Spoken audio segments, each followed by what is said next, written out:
ব্যর্থতার একটা দিন পার করলো বাংলাদেশ ব্যাটিং ইউনিট। তবে আক্ষেপের দিনেও প্রাপ্তি আছে, সেই প্রাপ্তির নাম নাজমুল হোসেন শান্ত। একটা 50। তবে একটা 50 কেন এত বাড়তি কিংবা এত ভালোভাবে বলার কি রয়েছে, তার সবচেয়ে বড় কারণ তার ব্যাটের রানই ছিল না। নাজমুল হোসেন শান্ত এর আগে সবশেষ 50 পেরিয়েছেন বাংলাদেশে, সেটা অবশ্য তার ব্যাটে ছিল সেঞ্চুরি। সেই সেঞ্চুরির পর গুনে গুনে 10টা ইনিংসেই নাজমুল হোসেন শান্তর ব্যাটে 50 নেই। ক্যাপ্টেন যদি বড় রান না করেন, তার সবচেয়ে বড় সমস্যা কি জানেন? তিনি লিডার হয়ে উঠতে পারেন না, কিংবা ড্রেসিং রুমে গিয়ে বার্তা দিতে পারেন না যে, কারণ প্লেয়াররা বলবে ভাই আপনি নিজে তো রান করতে পারছেন না, আমরা কিভাবে করি বা আপনি কিভাবে বলেন। এটা একটা সমস্যা হয়ে ওঠে। যদিও বাংলাদেশের ড্রেসিং রুম ঠিকঠাক, সেটা আমরা আপাতত জানি, কিন্তু ক্যাপ্টেন নিজে তখন বড় গলায় কি বলবেন যদি তিনি না রান করতে পারেন। তবে অবশেষে বাংলাদেশ ক্যাপ্টেন নাজমুল হোসেন শান্ত টেস্টে দারুণ একটা 50। দারুণ 50 বলছি কারণ ফোর্থ ইনিংসে অবশ্যই আপনি যদি রান করেন, সেই রানটাকে অবশ্যই আপনার মূল্য দিতে হবে। বাংলাদেশের ব্যাটিং ব্যর্থতার দিন, শুরুতে বোলিং ব্যর্থ ছিল।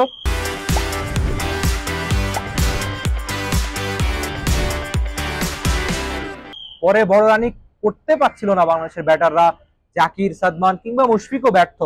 তবে বাকিদের না পারার দিনে অবশ্যই রান পেলেন নাজমুল হোসেন শান্ত। তবে শান্তর চ্যালেঞ্জটা কেন একটু বেশি বিশেষ, সেটা হচ্ছে পরের দিন তিনি যখন নামবেন, তাকে ওই শুরুর 1 ঘন্টা বা শুরুর 30 মিনিট খুব ভালোভাবে ব্যাটিংটা করতে হবে। আর যদি তিনি উইকেটে টিকে যান, তখন অবশ্যই তার চোখ সেঞ্চুরির দিকে থাকা উচিত, কেননা ক্যাপ্টেনের অবশ্যই বড় রান করা উচিত। আপনি উইকেটে সেট হওয়া মানেই কিন্তু আপনার বড় রান করতেই হবে।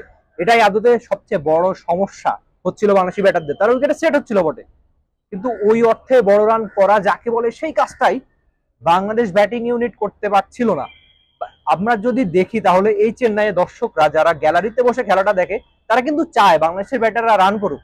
যখনই গ্যালারিতে গিয়ে দর্শকদের সঙ্গে কথা বলেছি, সবাই একটা কথাই শুনতে যাচ্ছিল বা জানতে চাচ্ছিল যে তোমাদের ব্যাটারদের ধৈর্য নাই কেন, অনেক সময় পড়ে যাচ্ছে, আস্তে ধীরে ব্যাটিং করলেই তো হয়। কেন সিনিয়র ক্রিকেটাররা রান পাচ্ছিলেন না, কিংবা কেন ক্যাপ্টেন বড় রান করতে পারছিলেন না, কিংবা কেন প্রথম ইনিংসে বাকিরা সবাই ব্যর্থ হলো, বাংলাদেশ খুব দ্রুত অল আউট হয়ে গেল, সেই প্রশ্নের উত্তর যেন বাংলাদেশ দলের কাছেও নেই।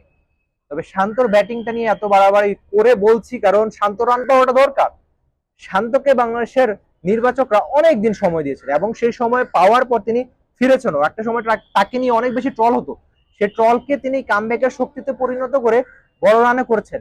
সেই বড় রান করার দিনগুলো থেকে সেই বড় রান মাঝখানে তার সময়টা একটু খারাপ গিয়েছিল, যে আমরা দেখছিলাম যে তিনি 3 ফরম্যাটে ক্যাপ্টেন হওয়ার পরে কি খানিক চাপে পড়ে গিয়েছিলেন কিনা, সেই প্রশ্নটাও একটুখানি থাকতে হচ্ছিল। তবে আপাতত ভারতের সঙ্গে ভারতের মাটিতে বাংলাদেশ ক্যাপ্টেন নাজমুল হোসেন শান্ত দারুণ একটা 50 পেয়েছেন, সেটা অবশ্যই বলতে হবে আপনাকে, এবং তাকে ক্রেডিটটাও দিতে হবে। আপাতত চিপকের কাক বা চিপকের যারা নিরাপত্তা কর্মীরা, তারা আপনারা সাউন্ড দিয়ে হয়তো বিরক্ত করছে, সেই বিরক্ত আমরা না হই।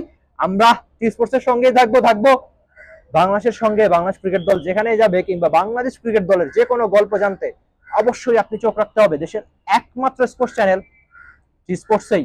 For more updates, subscribe to our YouTube channel and click on the bell icon. Follow us on Facebook and Instagram.